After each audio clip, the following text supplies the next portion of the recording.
You know what's really crazy? This wasn't happening. When I was watching the countdown, I was like, it looks like the lion's moving. I know the lion's absolutely not moving. But in my world, every time I see you all's logo, I think of the Lion King. So in my world, it was moving, although it wasn't. But anyways, yay to cheesy intros. So welcome everyone back to 32 different fans, 32 different fans, 32 different teams, 32. I feel like that's all I'm saying. But anyways, we're back.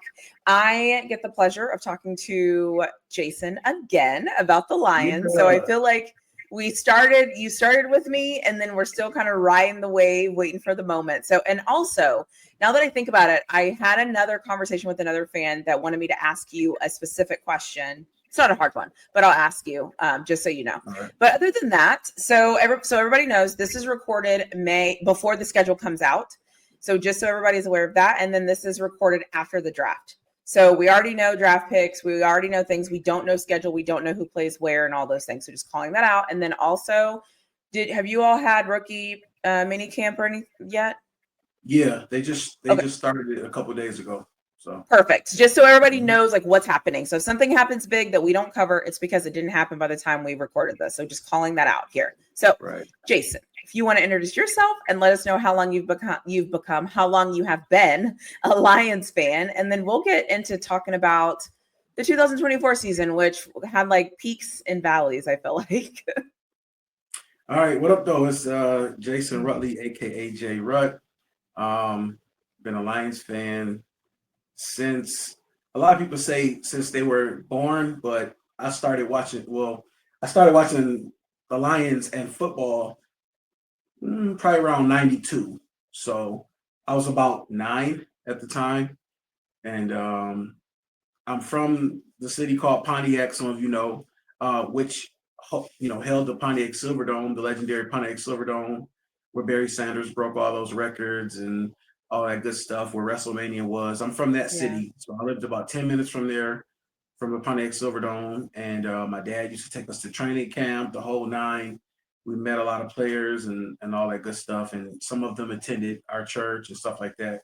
So I've been a Lions fan for, you could say, about 30 years, pretty much 30 years of my life. Maybe a little more than 30 years. I like it. And so you've seen them be good, and then you've seen obviously this, but then now you're seeing the rise. Okay, so that's a good fan.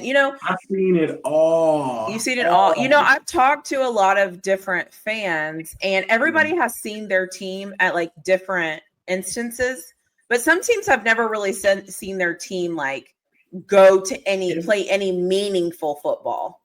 And some people haven't seen their team at the bottom really well. Right. True. I wonder who that would be. You guys have never been at the bottom. Like, we've seen teams go from, like the Saints and the Buccaneers, who were terrible in the 70s and they've won Super Bowls. The Lions haven't still. Yeah. So I've seen it all. I've seen the paper bags over the heads. I've seen the 0-16. I've seen Ford, y'all need to sell the team. Fire, Millen. I've seen it all. That's awesome. So since you've seen it all, let's talk about the 2024 season. Because I feel like it had it all for the Lions. I feel like, I would love to know what you think. Obviously, I was able to talk to you before the playoff game started. You all were able to be in there. You had the bye, so it was kind of like, whatever. Got to talk to you before that. I have not talked to you after the loss. And so I would love to know, like, how was the 2024 season for you now that you're a little bit further removed and, things happen? And then what song would you say represents the 2024 season? All right, so let's start with this. This conversation is a much more humbling conversation than the previous one. Not that I was gloating or anything like that, because I think I was pretty even keeled from the standpoint of the expectation is here, but we haven't got there. We haven't gotten there yet.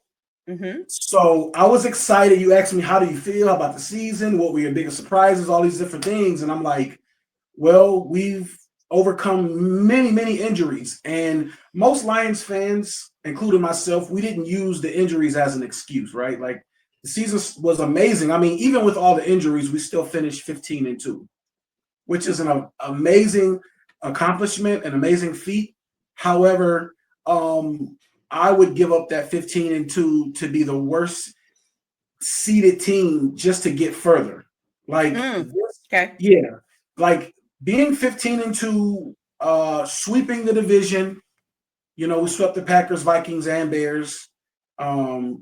We beat the Vikings twice, and including the last game of the season, which got us the division and the first round bye, and then the home field advantage in the NFC throughout the playoffs, right? And that meant diddly squat because you worked that hard. You rested your players. David Montgomery tore something in his knee a few weeks out. Alex Anzalone broke his forearm. They both come back for the playoffs, and they talk. If the Lions make it to the Super Bowl, Hutch could come back. All these beautiful things, right? And I'll speak for myself. I don't like to put everybody in the same conversation as far as fandom, because we know that's not the truth. Some people are delusional, some people are realists. I'll consider myself to be a realist. With that being said, I overlooked the Commanders. I look straight through them jokers. Like, I'm like, okay, let's get them out the way so we can, next game. Let's go play the Eagles. Right. And I mean, it wasn't intentional. Right. As a fan, sometimes you become a fanatic, which is where the word fan comes from. And I was a fanatic in that I was tunnel visioned, but I was also an arrogant fan, if you will. Because I'm like, let's get them out the way and let's get to the big prize. It wasn't to be disrespectful. Right. But as a fan, it's like, okay, there are teams that you worry about. There are teams that you prefer not to play. And then there are the Commanders. Who I'm like, bring them on. I'm like, I would prefer to what are they going to do? Right. Over this team or that team. I'm like, cool. But the Commanders upset the Buccaneers at home in the playoffs. So the Commanders, in my opinion, were playing like the 2023 Lions. Like, aggressive. So it's it was almost like we have nothing to lose, us against the world. Of course, there's the motto Detroit versus everybody. It was that. And they went on the road and they popped the Buccaneers, who have been a successful playoff team over the last few years. The Lions, 12-5 last year, 15-2 this year. Division winners, back-to-back. All these great accolades, right? Popped them in the mouth. Didn't matter. Injuries aside, they came in Ford Field and they did what the Lions should have did to them. The Lions should have played them like, you don't belong on the field with us. Exactly. Yeah. Rookie quarterback. Go ahead. I'm sorry. No, I was going to say, I think I tweeted that during the game. I said the Commanders showed up to bully the Lions, and the Lions the Lions got bullied. Like the Lions are now the bully. Who would have ever thought? I mean, think about it, right? Let's, all the jokes aside, the 0-16 seasons, the bottom of the barrel, the Lions were blowing teams to smithereens this year.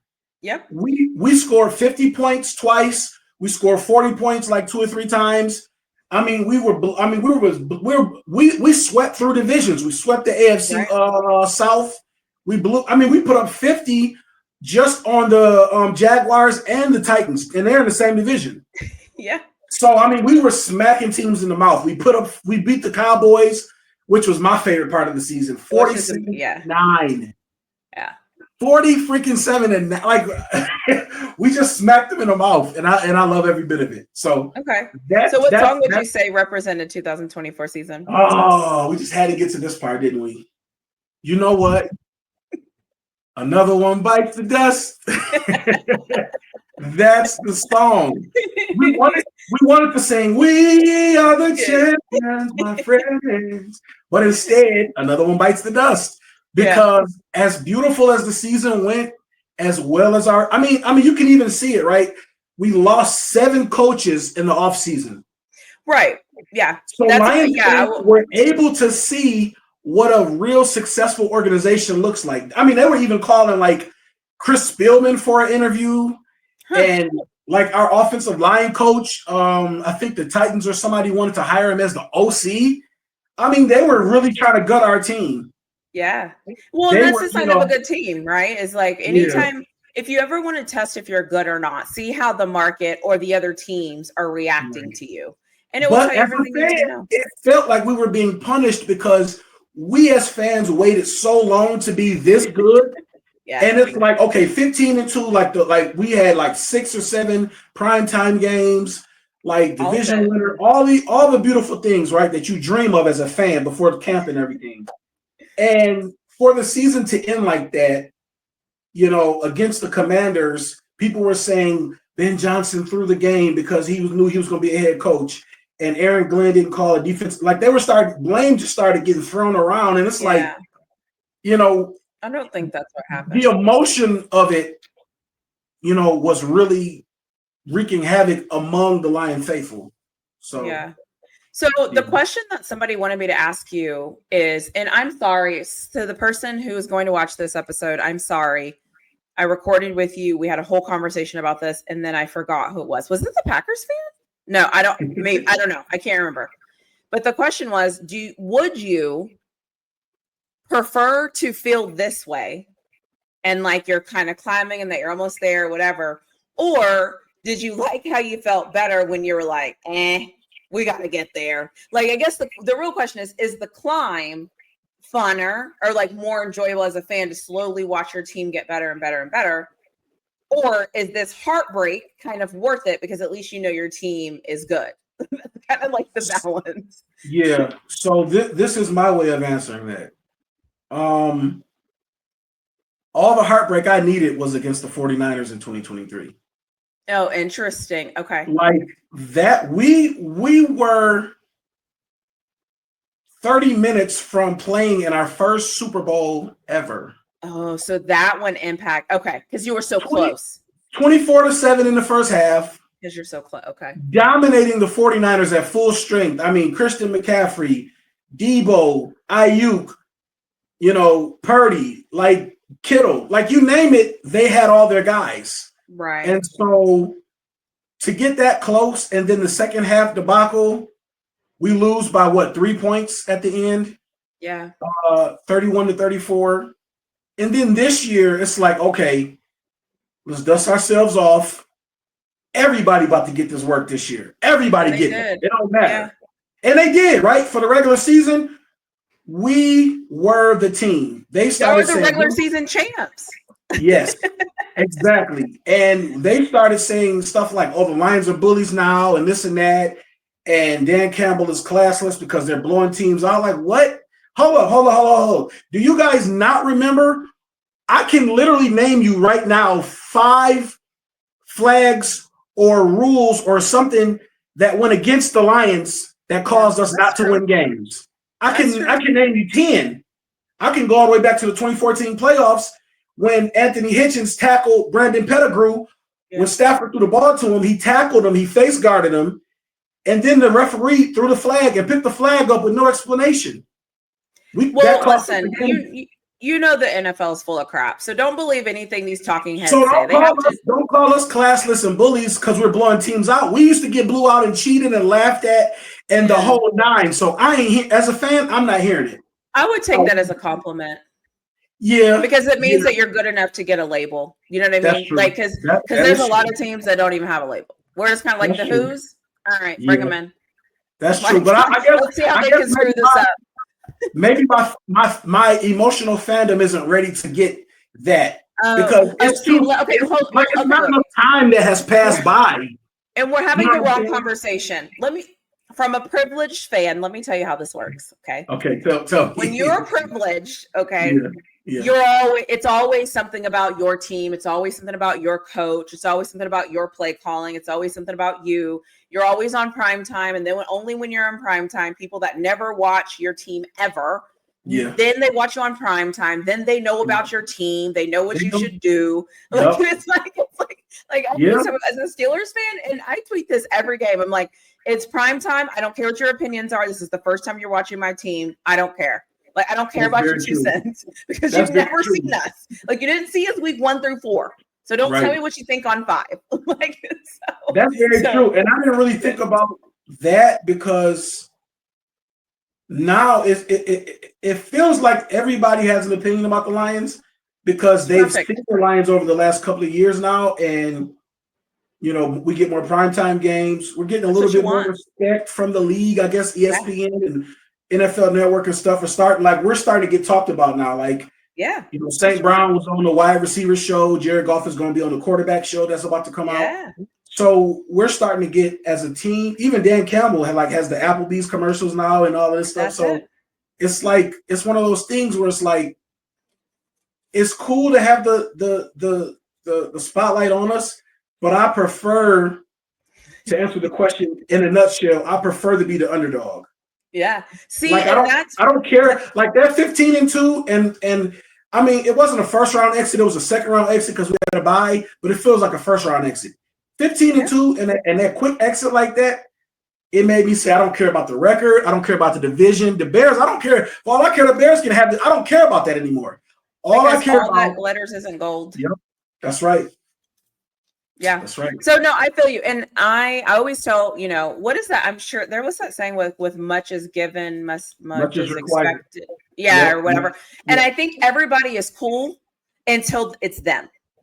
And I experienced that on YouTube, right? Like, at first I'm like, I'm just gonna do this little thing. I'm just gonna make this little edit, and now I'm like, let's step my game. You know what I'm saying? But that's what happens, and then you start to think like, I just used to do this. Now I'm doing this. Like, anyways, but that's life. But I always say, like, as long as people are talking about you, clicking on you, people are using Texas right now as clickbait. And I'm like, we've made it. Like, we have actually made it. Like, because 5 years ago, they would have laughed. They would have been like, I'm not putting those people on my thumbnail or leading a show talking about them. So congratulations. You are officially, people take you all seriously now. You are officially an NFL franchise contender. Congratulations.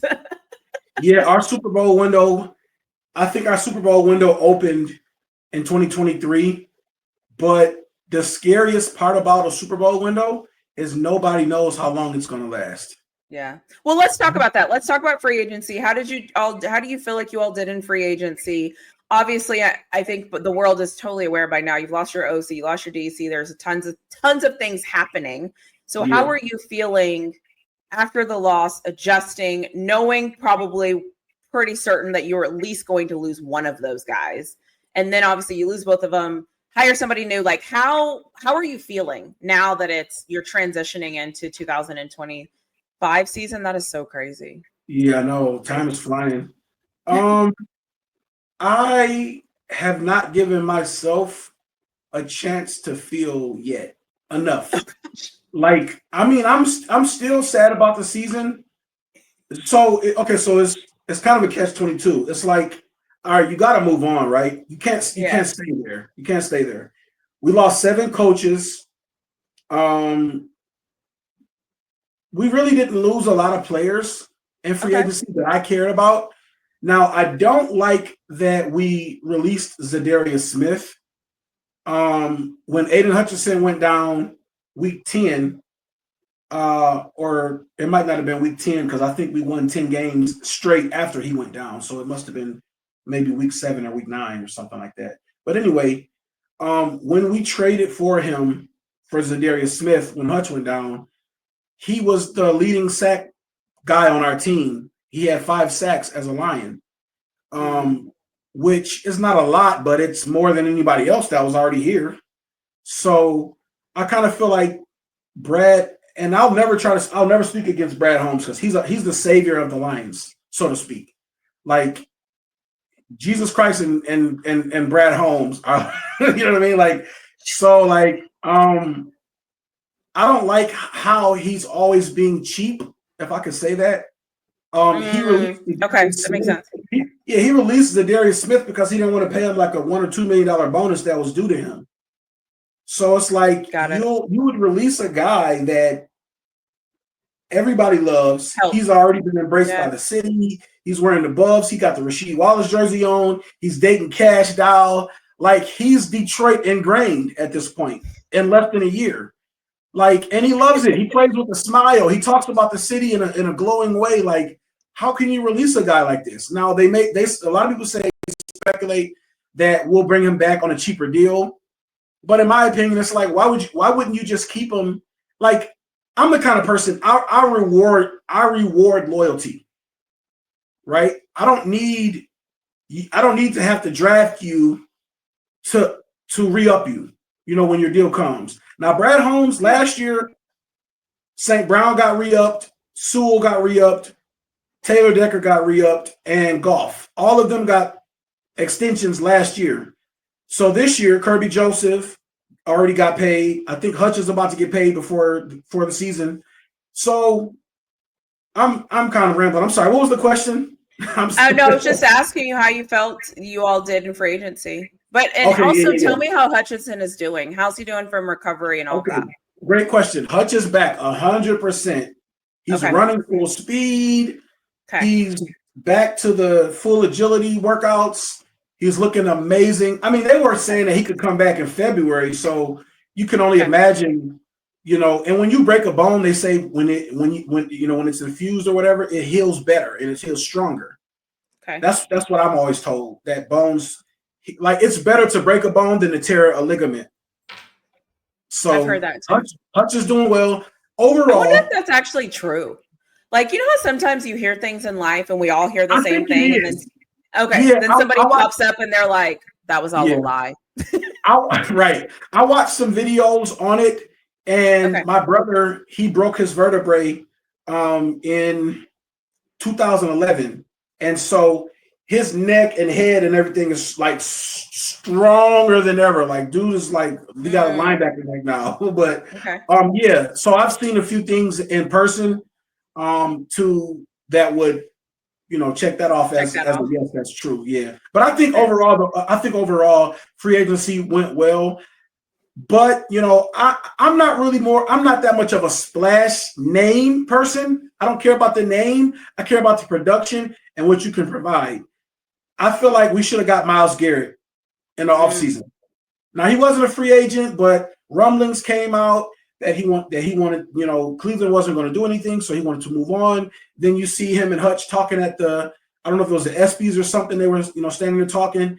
And then Taylor Lautner got on his podcast and talked to Hutch, and him and Hutch were indeed confirmed to be talking about would it be crazy if you were on the line, or we played together. So, those are the two things that I wish we could have done. We could have got Myles Garrett in a trade, and we could have not cut Zadarius Smith, but he may come back. We'll see. How do you feel like you all did in the draft? What was your favorite draft pick, and what was your least favorite draft pick? Wow, that's a good question. That's a really good question. So I am not nearly as much as a football person as you are. Not nearly. You don't pay attention to the draft like that. No. I mean, okay, did I say football or college football? I think, go ahead. Answer. I think I know what you're going to say. I jumped the gun. Go for it. No, you're okay. Let me fix that. Woo, wine. I'm not nearly as much of a college football person as you are. I'm everything football in general, and I'm very big into NFL. But college football, so to be honest with you, I didn't know. I probably knew about 23 players in the whole draft. Oh, interesting. But you know what's funny? There's a lot of people that are like that. Like, there's a lot of people that I didn't know that. I assumed naively whenever I started my YouTube channel that it's football. Everybody watches football. And then within probably it's levels. Yeah, it's levels. Oh gosh. Within like 2 months, I was like, what is going on? Within 2 months, I was like, everybody doesn't know. People don't know what's going on. Yeah. And I'm watching, especially since I'm doing these series, a lot of content creators are making content on their draft picks because they don't really know their draft picks. They didn't watch them play. So to answer the first part of the question, so the average, and I use that term loosely, the average college football fan only knows the stars. Correct. Like, Ashton Genty, we knew him. You know, obviously Travis Hunter, Shedeur Sanders. Well, obviously the Colorado program is in the forefront, so everybody knows those guys. Even like, you know, other former players, kids that play for Colorado. You know, we know, you know, the Texas situation with Arch Manning and the other kid, what's his name? Yours? Yeah. So we know names. We see highlights on Sports Center. We hear mock drafts. We, you know, we hear all the Mel Kiper stuff and the Todd McShay. You know, we hear these things, right? And so that's what I love about those pre-draft things, the combine, the pro days, all of those things where it kind of gives us more of a microscopic look. Yes, into who these guys are. So when a 6th round comes up, interesting, you know, pick 225 or whatever it is, you know, 172. We're like, okay, I remember this guy. He was a little feature on SportsCenter. They did a little piece on this guy. So that's what I do love about the pre-draft stuff. My favorite draft pick for the Lions this year, trying to think. First round, we got Tyreek Williams. Then we drafted a couple of offensive linemen. Oh, my favorite pick. Oh, that's tough. I'm gonna have to go. Shoot, darn it! What's that guy's name? I got his face in my head. I just can't think of his name. His name is Ahmed something. Let me pull him up. Hasim, the edge from Boise State. Beast. He's a dog. He is a freaking dog. You know what? It makes you wonder how do guys like him get drafted so late. That's what I love about, like, you know, you look at guys like Tyreek Hill, 5th round pick. Kirby Joseph led the league in interceptions last year, 5th round pick. Russell Wilson, 3rd round. Richard Sherman, 4th or 5th round. Like, you get some dogs in those middle rounds. That's day 2 and 3 are my favorite days. Day 1, it's all right. That's the first round. It's a long night. A bunch of dudes who won't last 3 years get drafted, unfortunately, sometimes. And then all the dogs are like picks, really. Yep. You know, 2 through 5, honestly. Yeah. I call them the workhorses. I always say, like, you know, the first of the draft is like the friend that you have a really great relationship for a solid 3 weeks, and then it kind of tails off. Yeah. And then in the second day, like, you have really good relationships and you're not sure where it's going, but you're like, all right, your 3rd day friend, those are your riders. Like, those are the people that like you love. Like, you'll call them no matter what. Like, they're down for you. You're down for them. Like, that's 100%. How I like classify it. And as a college football fan, I like day 3 because I like to see those guys go and see what happens. Absolutely. I just want to bring this up real quick, and I know how you feel, how near and dear Shedeur Sanders is to you, and Coach Prime and Travis and all those guys. Those are your dudes, right? Can I just say something though? I'm glad that you said that, because I think not a lot of people have known me beyond my YouTube years. And so I'm critical. You know that about me. I'm a critical. That's how I am. I'm critical of Tomlin. I'm critical. I'm a critical sports watcher. Yes. And I think people forget I love them. Like, the fact that I'm being critical, it lets you know I like you, because if I didn't care about you, I would honestly never talk about you. And so that validation that you just gave me, because you've known me longer for a long time at this point, and like, I'm riding with them. Now there's some things I need them to figure out, and I'm going to hold them accountable for those things, but so anyway, so thank you for dropping that in there, and I did not tell you to say that, so go ahead, ask whatever you want. Listen, YouTube world, the Colorado situation, Coach Prime, Shedeur, Shiloh, Travis, those are her dudes, okay? Those are her guys, all right? So let's get that out the way. Period. All right. So and you know what? I'm even before I'm gonna say what I'm gonna say, I'm gonna tie in the Coach Tomlin thing. I am highly disappointed that Coach Tomlin didn't want Shedeur. Now I know people are gonna say, "Oh, it's on the owners. Oh, it's on the GM." Coach Tomlin has been there going on his 18th season. He has enough pull. I mean, come on now, 3rd, 4th, 5th round. Let's get this kid. Let's get him.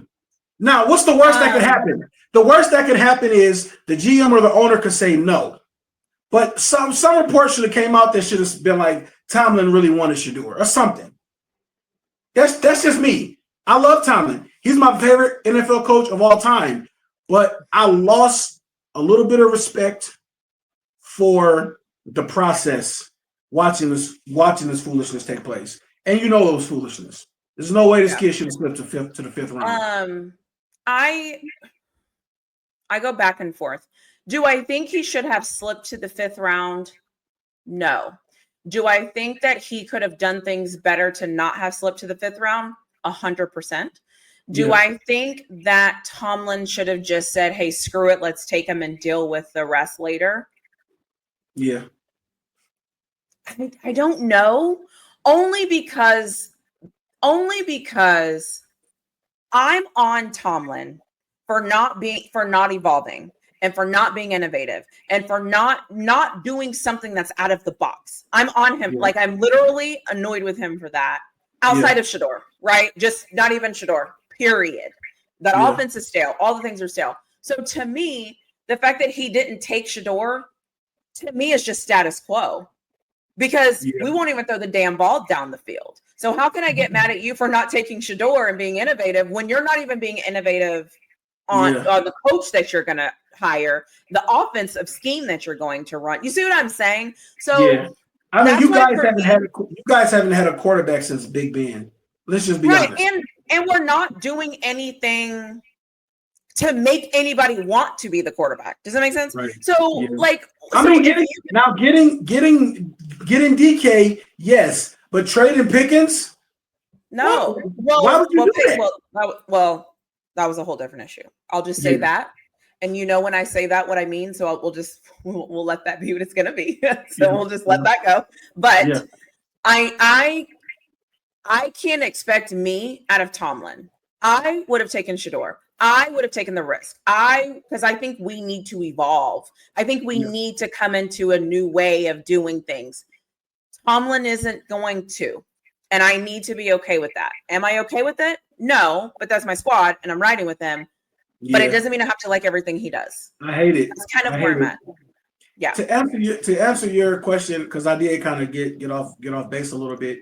You said what was the draft pick that you liked the most, and which draft pick you did you like the least?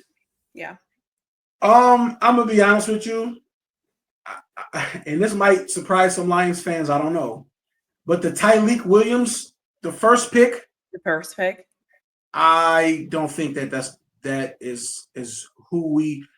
There were better picks on the board, in my opinion. Now, is that to say he's gonna not be what he needs to be or be great? No, he may be that dude.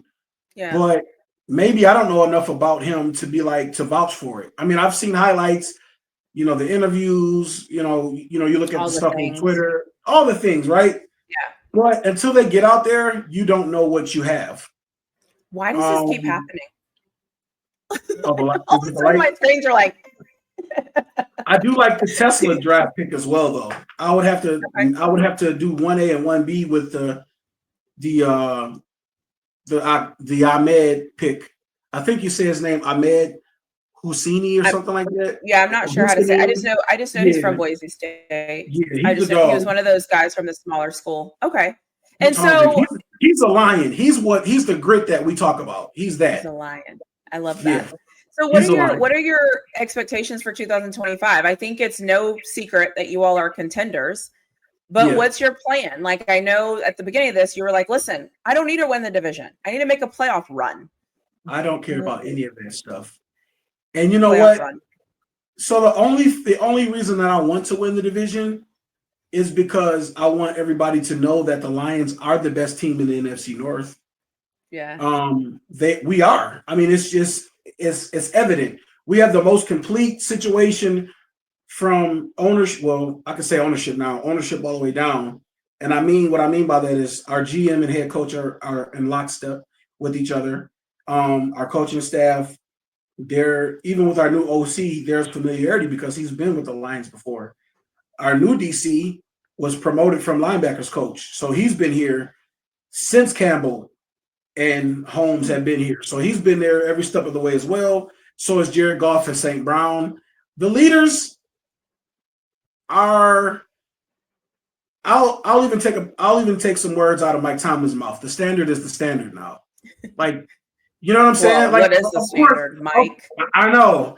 Yeah, I think that went out the door a couple years ago for Pittsburgh. But the standard Which is is the standard. terrible. We're talking about like a playoff making franchise, and we're like, yeah, they figure out ways to get in there. Yeah.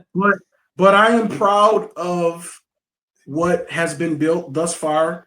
Okay. My expectation for the season is obviously making the playoffs and whatever that looks like, because the Lions, even though the schedule hasn't come out yet, I'm praying that somehow, because I know who the opponents are, and the Lions have the third toughest schedule in the NFL, by the way. That being said, because the schedule is tough doesn't mean that a team can't do well, because obviously the Lions were 15-2 last year.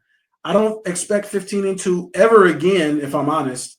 I actually don't even want it, really. I want some losses. I want some, you got to take it on the chin sometimes so that you can be prepared.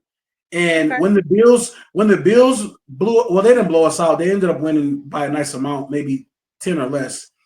When the Bills came in Ford Field and took care of us for Thanksgiving, I was like, okay, this is the loss that we needed. And I may have said that on the last time we talked. I'm not sure. But I'm like, this is the loss we needed going into the playoffs. And so obviously it wasn't enough, because we came out flat. And I think sometimes when a team is a wild card and they go into a place where their opponent has had a bye, they're at the advantage. Like, the bye team is at the advantage because they're hot. They have nothing to lose. This other team is all these high expectations. They're sitting on their high horse. They got home cooking, as I call it. You're sleeping in your own bed. You're sleeping in your own bed. You got your kids and your wife, and you got your friends and family are right there. So you're a little more comfortable. So I think that I like the Lions as an underdog, but I think we're too far into it to be underdogs ever again. And unless there's a big regime shakeup, or Campbell leaves, or like something drastic has to happen, because like I said, the standard is the standard now. Everybody knows if you're going to the Lions, you got to be a dog. If you play in the Lions, you got to come as a dog. Like we're getting everybody's best now. It used to be a time where teams and organizations circle the Lions on the calendar as a win. Now, nah, bruh. Nah. And we went 8-0 on the road last year, which is another reason why I'm encouraged by our season, even though we have a tough schedule coming up. So we got 8 home games and 9 road games this year. So if you're asking me to put are you asking me to put a record on it, or you just want me to kind of? Nope. I was just wondering how you felt about the season. I still feel good about the division, and I feel good about the NFC North. You know what? I don't have a problem with putting a record on it. I think the Lions will go 12-5 this year. We'll win the North again. But I honestly don't want the home games in the playoffs. Like, I'll be okay with being 12-5 and being like a 4th seed. Well, no, actually, you can't be a 4th seed at 12-5. You would probably be 1 through 3, because normally. Well, the Vikings were a what seed? And they were.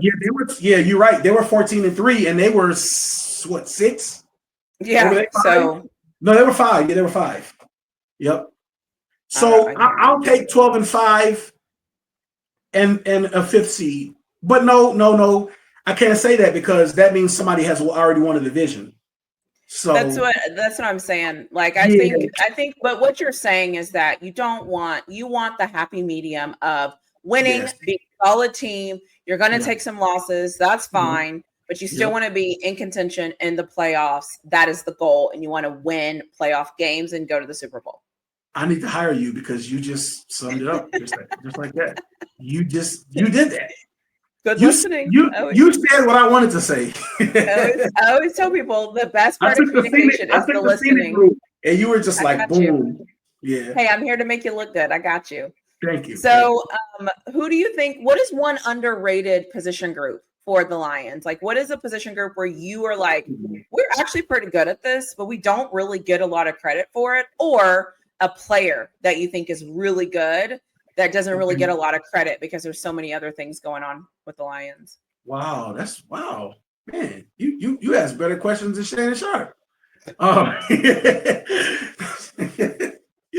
No, I actually enjoy his podcast, Club Shay. He actually asks really good questions in my opinion. But so to answer that, underrated position group on the Lions.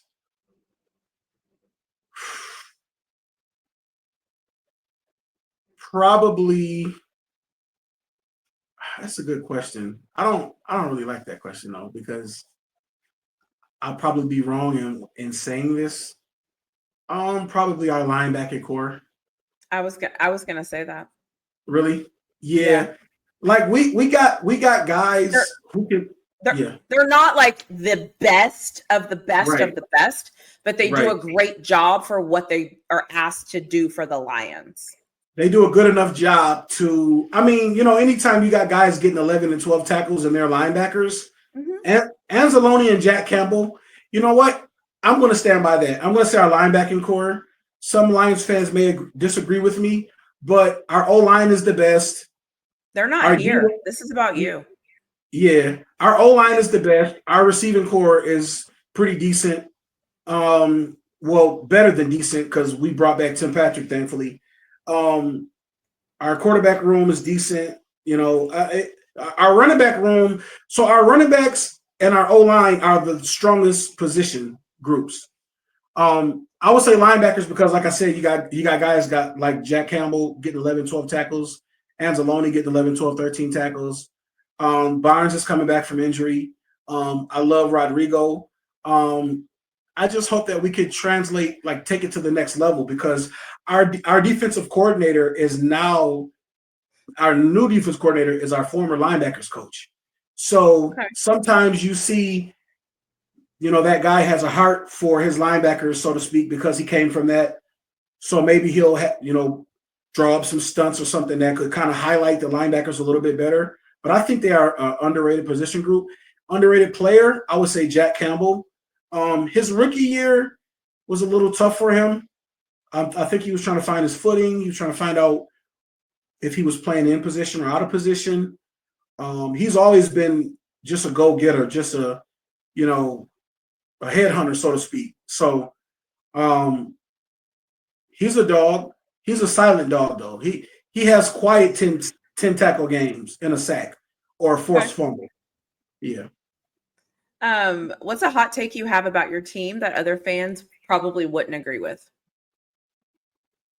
A hot take about my team that other I think you kind of said it, that you would prefer not to win the division, win all these games. You'd prefer to kind of, because I think that's I don't mean any disrespect to anybody when I say this.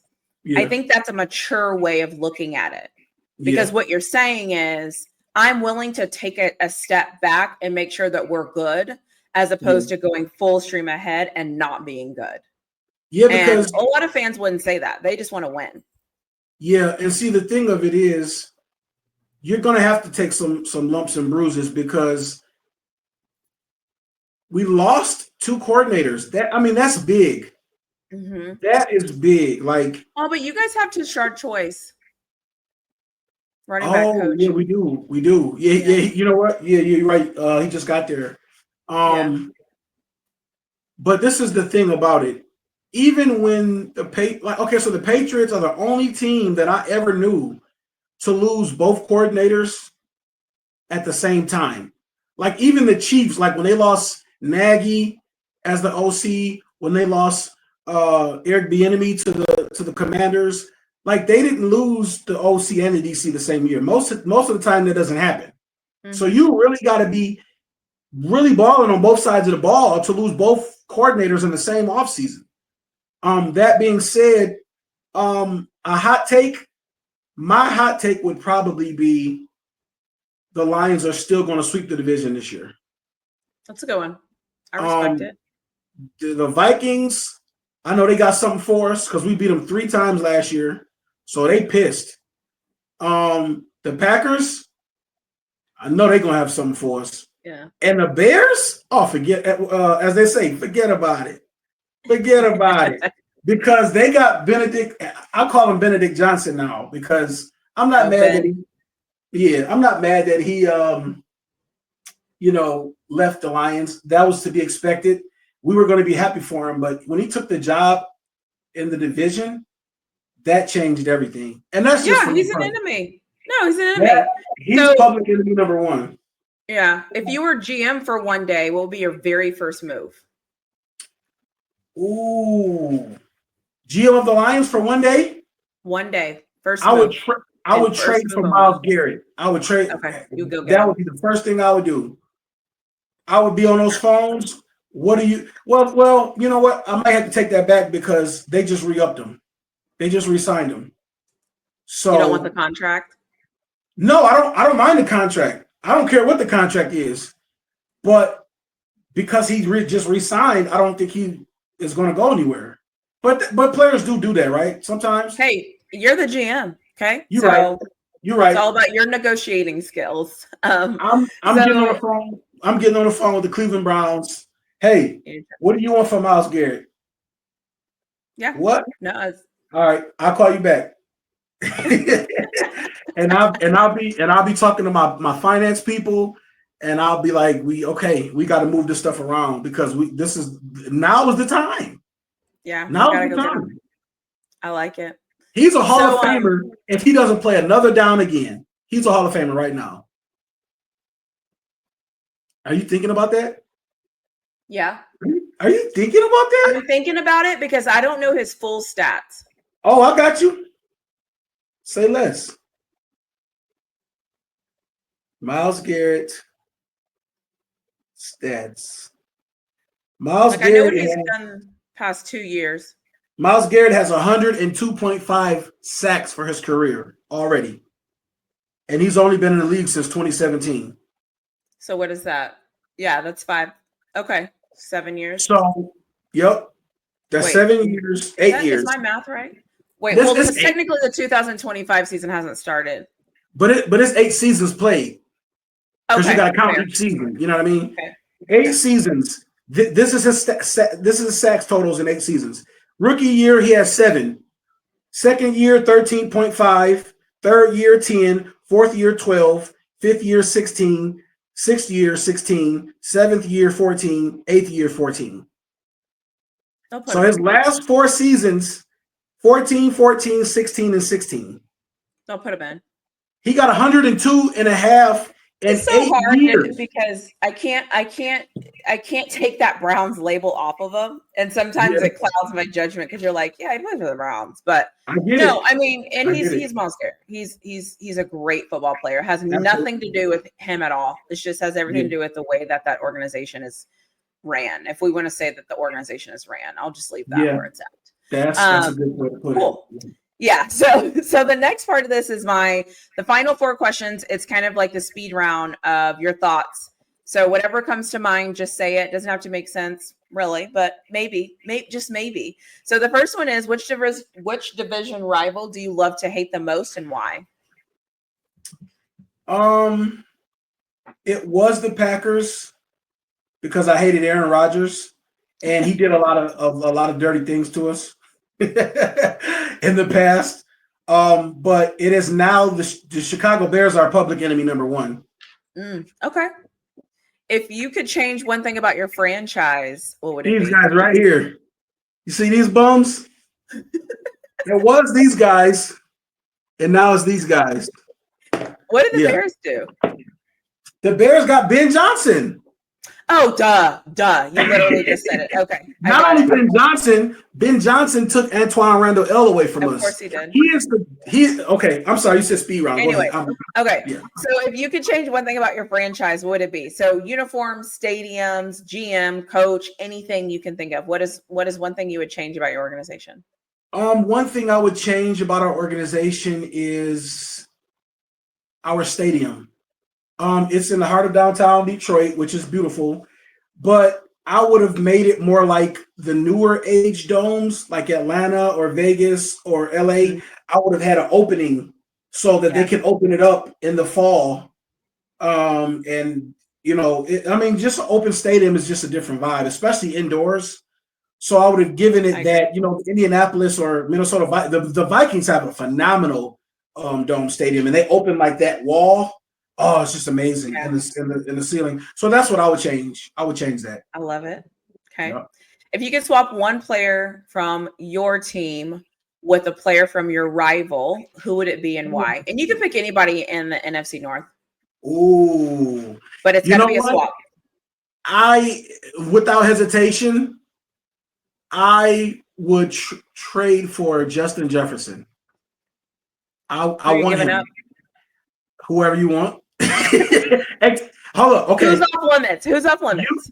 Okay. It's only four players that you can't have. Okay. St. Brown. Okay. Hutch. Okay. Gibbs. Okay. And Sewell. Okay. You can have anybody else. Wait, would you give up Jared Goff for him? Yeah. I would too, but I was just curious. Let's just be honest. They're not going to want the Vikings aren't going to want Goff, so that's why I didn't make him expendable because they got McCarthy and they got some other guys, and that's it. They don't. I don't think they want Goff. But if we have to give up Goff to get Justin Jefferson, then they can have him. In a second. Like, don't even call me back. Let's do that right now. I didn't even have to think. I didn't have to. And there's plenty of good players in our division, but I didn't have to think about that one. Go get them if you can. Give me Jet Jefferson.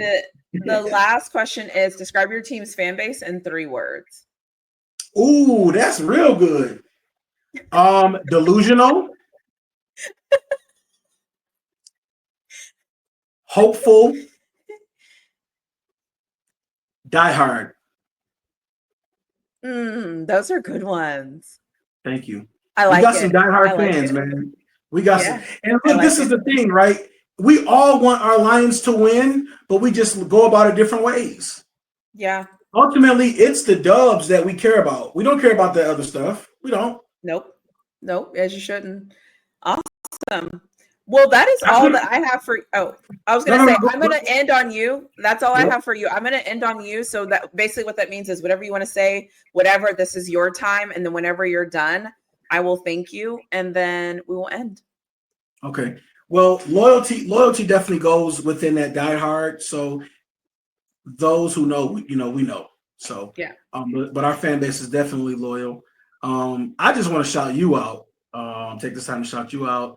You are doing your thing as always. You killing it. You outside with it.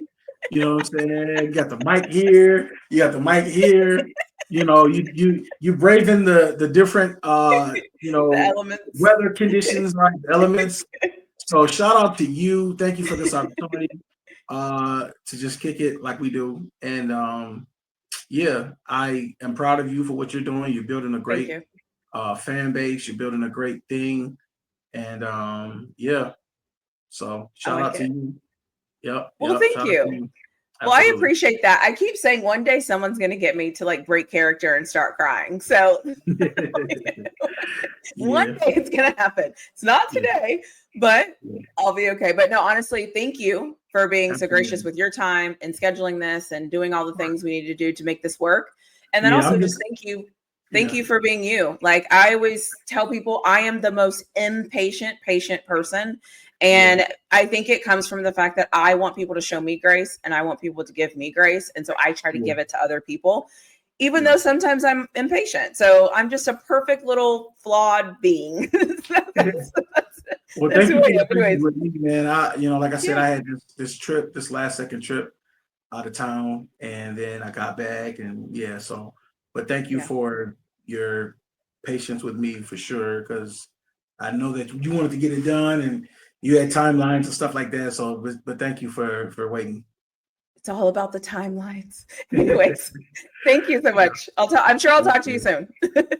Absolutely.